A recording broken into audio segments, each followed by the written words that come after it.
Welcome back to the 411 on Wrestling Podcast. I'm your host, Blake Lovell, back here once again to discuss a certain hot topic in the world of professional wrestling, and that was CM Punk's first appearance on AEW Dynamite, but more importantly, perhaps, what CM Punk said on Dynamite that has a lot of people talking. I know for most people, the report was already out there. The expectation that Daniel Bryan, of course, Bryan Danielson, would be soon signing with AEW.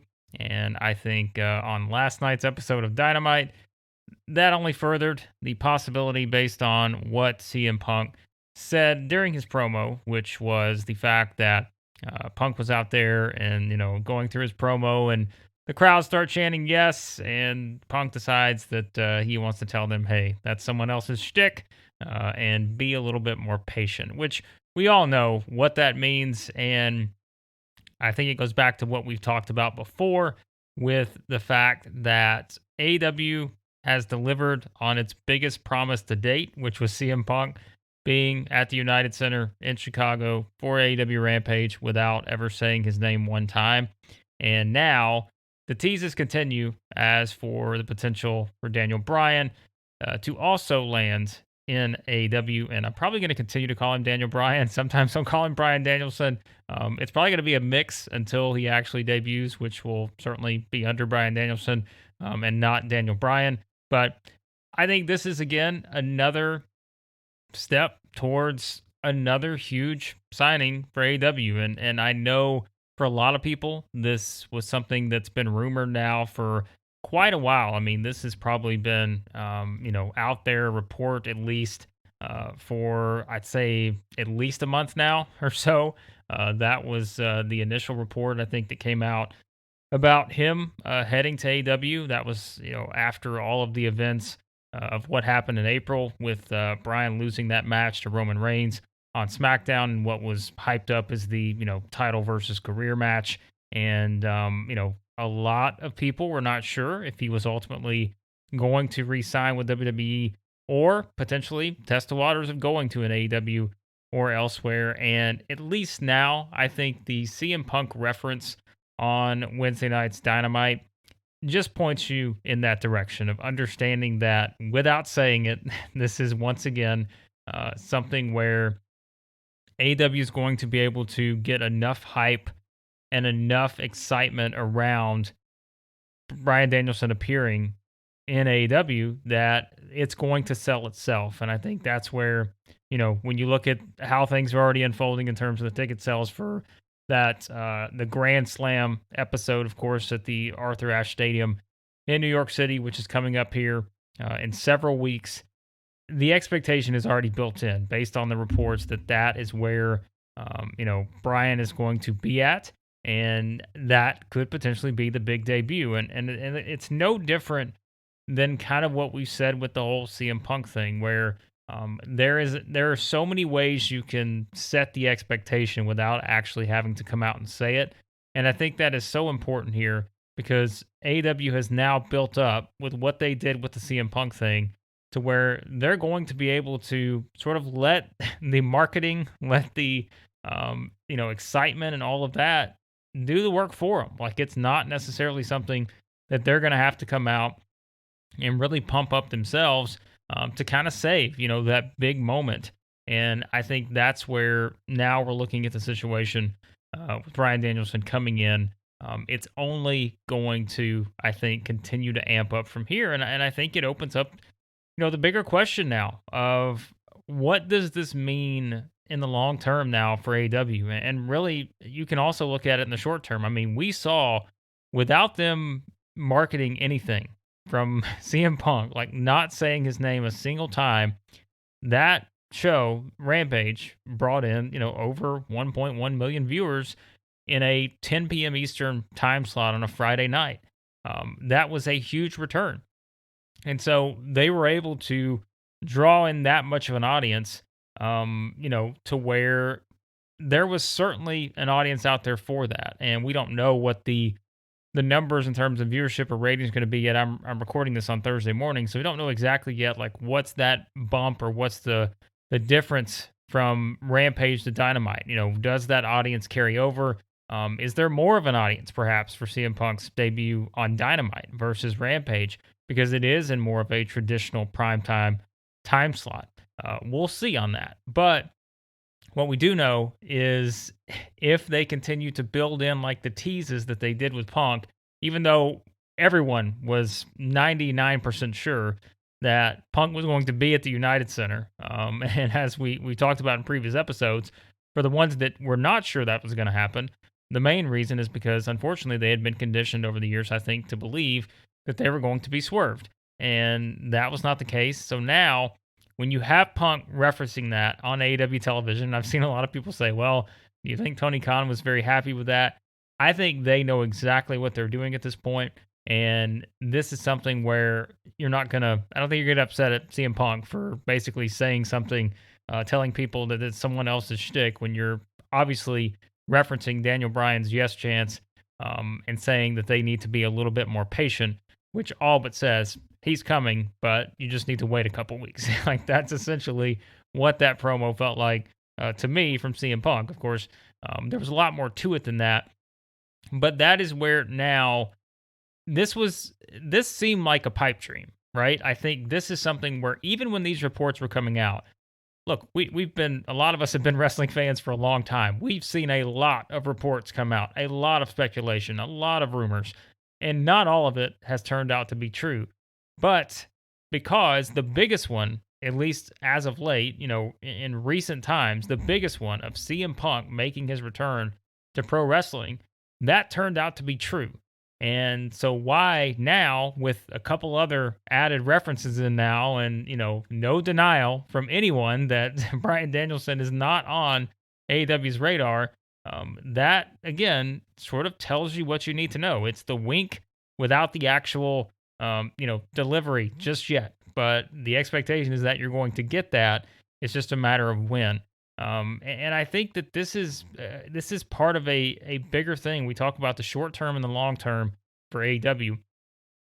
This is a huge, basically month or so. If we map it out and say, okay, CM Punk debuts on August 20th on AEW Rampage. Let's say, Daniel Bryan, Bryan Danielson is a month from that point, basically at the Arthur Ashe Stadium show. I mean, that's a month there to where everything for AEW can change significantly. Now, we're not saying that all of a sudden AEW is going to go up to, doing SmackDown numbers and doing 2.5 million or anything like this, right? It's just, that's not what the point is. But for AEW, if we just look at it from an AEW standpoint, like this can change a lot. It can change a lot in a very significant manner. And look, we've talked about some of the things over the years too with AEW, over the past couple of years now, where there have been points that have felt like sort of those turning point type moments for the company in terms of some of the things they've done, whether it's certain acquisitions, those types of things. But these are two that just feel so different in terms of, what they could mean and, for the short term again and the long term. Now, we know like Jon Moxley, that was a huge one for AEW. Like you think about the pop, the reaction, what that led to. It was a significant addition, and there have been other significant additions. You can go up and down the line with the people that they brought in, but this is one where you're bringing back CM Punk from a 7-year layoff basically, and you're potentially bringing in a Bryan Danielson who has been at the top level in WWE as well, just like Punk. He's been the WWE champion. He's been one of the most popular stars that the company has had in several years in terms of just the fan support and the fan reaction behind him. And that's just, of course, we think back to WrestleMania 30, everything that went into that, the lead, the build, like all of it, everything that built up to that big moment. And then, of course, even after that, I mean, he had matches, he won championships, and has really always been one of those figures that wrestling fans are gravitating towards. Like they love Bryan Danielson. And that is, again, where if you're able to bring him in now, that is sort of the next big significant moment for AEW. And you get two of those in a span of a month. It's different than CM Punk because Punk was gone for a long time. You just saw, Bryan Danielson on WWE television, 4 months ago, and he's been a regular, and you've seen him a lot. But this feels different though. From that sense, it's like one's highly anticipated for one reason, the other is highly anticipated for another reason. And I think for this one is you have, again, an active sort of WWE star wanting to take their, ball and go to AEW. It is, it's another significant one, and it gives you a chance to chip away a little bit in terms of growing your audience even more. And I think that's where, yes, there are a lot of current WWE fans that know who CM Punk is. Like there's no doubt about it. And there were probably a lot of fans who maybe haven't watched wrestling in a while that still wanted to tune in to see, what is this CM Punk experiment like? What's it going to look like? And certainly we saw a lot of eyeballs do that. Like there were a lot of people who tuned in to see exactly what that looks like. But there is going to be a curiosity if you're just a WWE fan and you're thinking, okay, maybe I haven't given AEW a chance. Maybe I just, for whatever reason, maybe it's not even that I dislike AEW or anything like that, which I don't know why. Again, there's a whole other conversation in terms of why everything has to be an us versus them thing when it comes to WWE and AEW. But also, it's just like, okay, I love Daniel Bryan. I've enjoyed his work in WWE. If you're saying that as a fan, you're immediately going to be intrigued by the possibility that, oh, this person's talking about, he just showed up on AEW and, now maybe he's got this big opportunity, this big match. He's there, Punk's there. Like, it's going to pique my interest and my curiosity. And I want to know what, that's going to look like going forward. And if I've been a huge fan of his, I want to continue to follow his work. Well, this is where I have to follow it now. It's in AEW. And so like that is where you start to, and I know that these three words in particular have been a real big buzzword recently based on the Roman Reigns interview, and all of this other stuff that everyone has certainly had some fun with. Move the needle, right? Like that's what we talk about here. And we're not talking about it in that sense from that particular quote, but in this sense for AEW, when you bring in a CM Punk and you see from a viewership standpoint, your AEW Rampage viewership goes up astronomically for Punk's return, one of the most anticipated returns we've seen in a long time in wrestling. And now, if you could build on that going into this potential Bryan Danielson debut in mid-September, into September in New York City, like there is a chance to where you're not just fluctuating from a viewership standpoint anymore. Maybe, whereas we've seen over the past, whatever it's been now, which I think, you have to add the pandemic part of that into it as well, where, viewership in wrestling, it's been an interesting dynamic, as we know, over the past year and a half, year and whatever it's been now. It's been an interesting dynamic to see things go back up to where, before there was a lot of fluctuation with where things were. And if you were at AEW, hitting 1 million was really a huge monumental type thing, whereas, you were kind of moving around in that range from whatever it was, whether that was, 700,000s to the 900,000s or hitting that million mark. Now that we've seen them do 1.1 million for what is, it's a one-time type event. You're not going to get that every single week. We understand that. It is a historical type moment that you're not going to be able to produce that same type of energy and same type of feeling and anticipation every single week. But because that there was an interest there to at least get, 1.1 million viewers, I think what was it during the quarter hour for the Punk segment? I think it was up to like 1.3.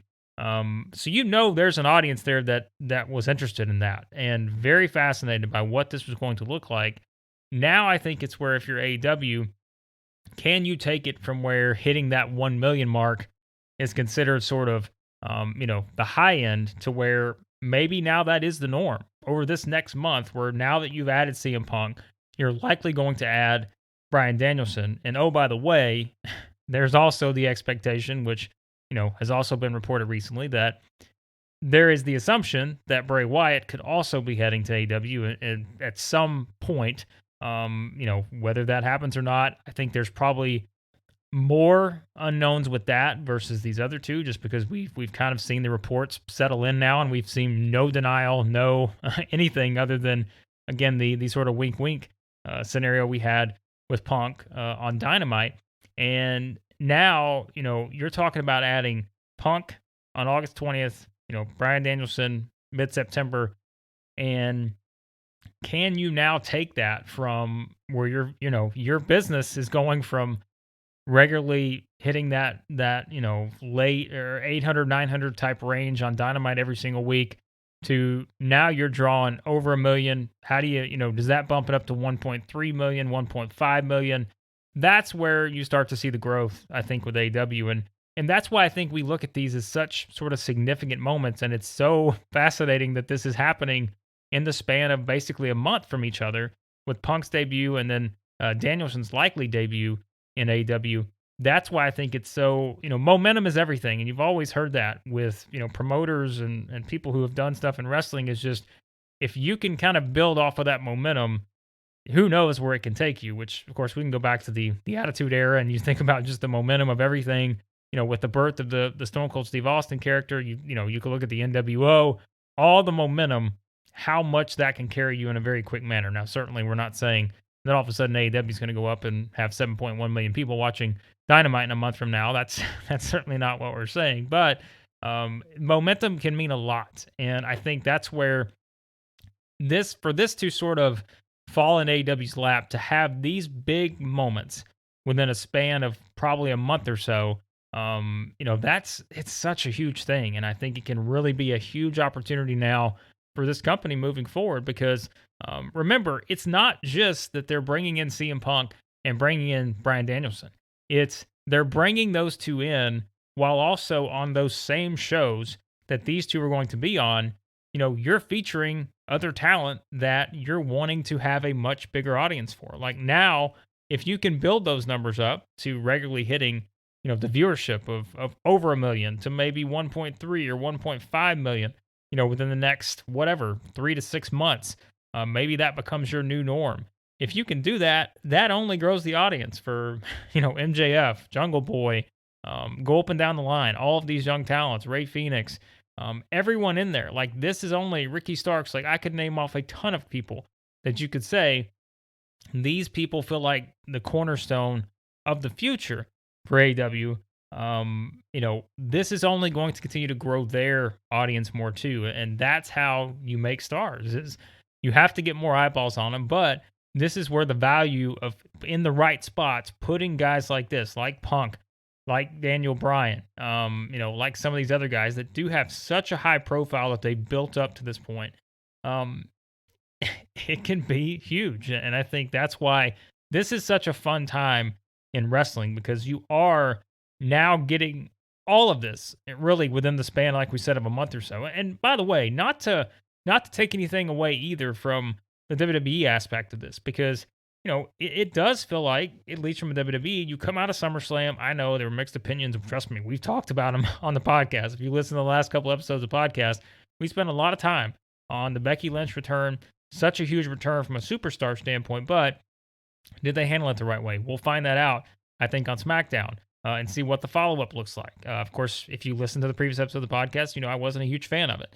But we'll wait and see, just because it is a big star coming back, and there's a little momentum there. And you've got the Brock Lesnar thing, to where Lesnar comes back.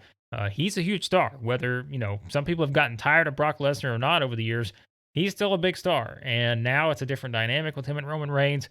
And so there's a lot of momentum there too. So there's a lot of momentum from just a professional wrestling standpoint right now. And I always go back to what I've said on previous episodes of the podcast, where, in one of his episodes of 83 Weeks, Eric Bischoff said, he's more fascinated right now on the business side of wrestling than he's been in a long time, because it is, from a business standpoint, like, this feels like a point where, last year with the pandemic and everything, like, it was something where it was so different for wrestling. Like, it was, you don't have live events, you don't have fans in the stands.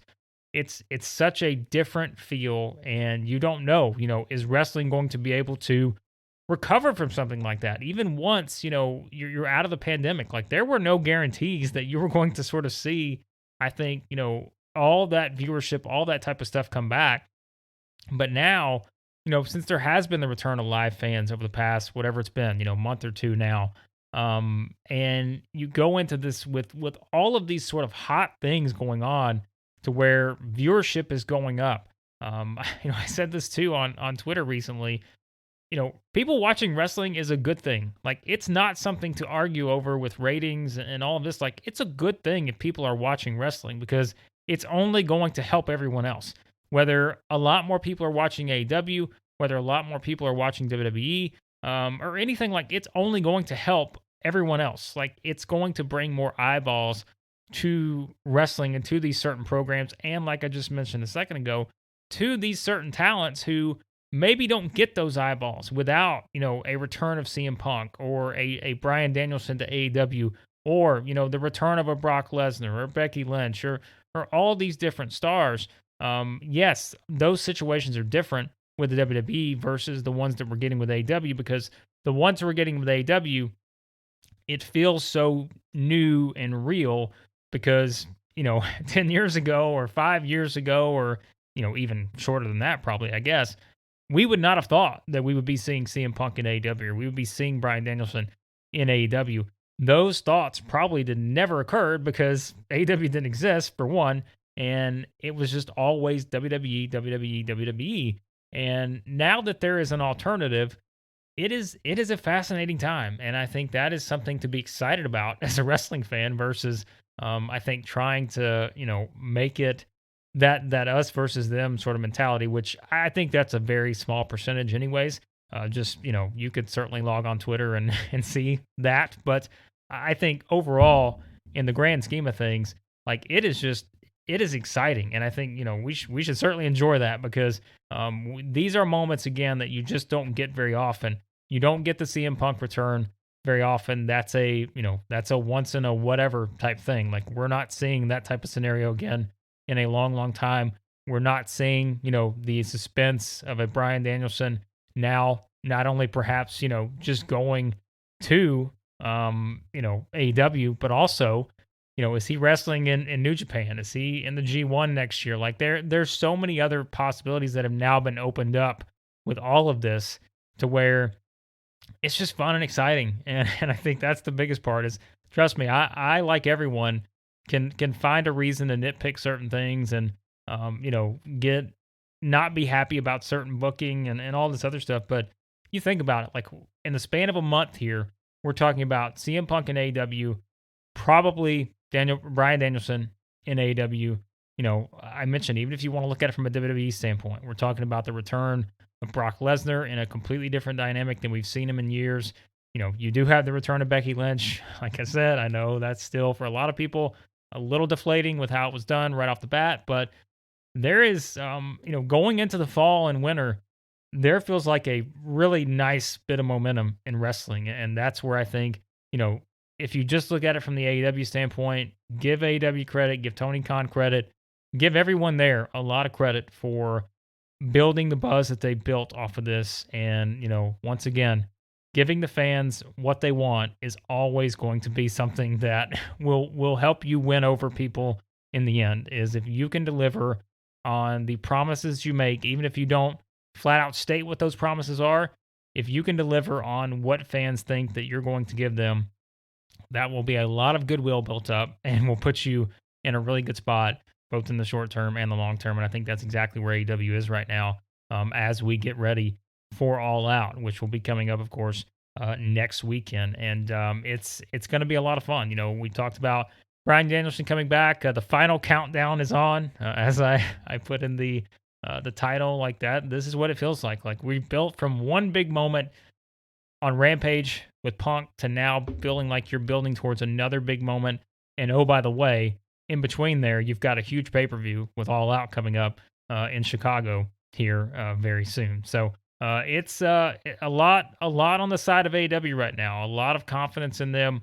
I think that they're going to be able to really make this work. It's a huge roster, but I think they're juggling a lot right now, and how they continue to juggle that will probably determine, we talked about with viewership and all of that. Can they continue to bring in those fans, and can they keep those fans based off of these huge moments that they're building, like they did with Punk, and now the one they're building towards likely with Bryan Danielson. So there were some thoughts on some things happening, of course, in AEW coming out of Dynamite with Punk's little wink there. And then he did post on his Instagram, he posted the photo with Bryan Danielson as well from back in the day. So they are not holding back on any of this. They are pointing you in the direction that you need to be pointed in. And we know what that means when it comes to AEW wanting to deliver big things. So that was some thoughts on that. And again, be sure to check out everything we got going on over at 411mania.com. All of our news, columns, reviews, everything over there.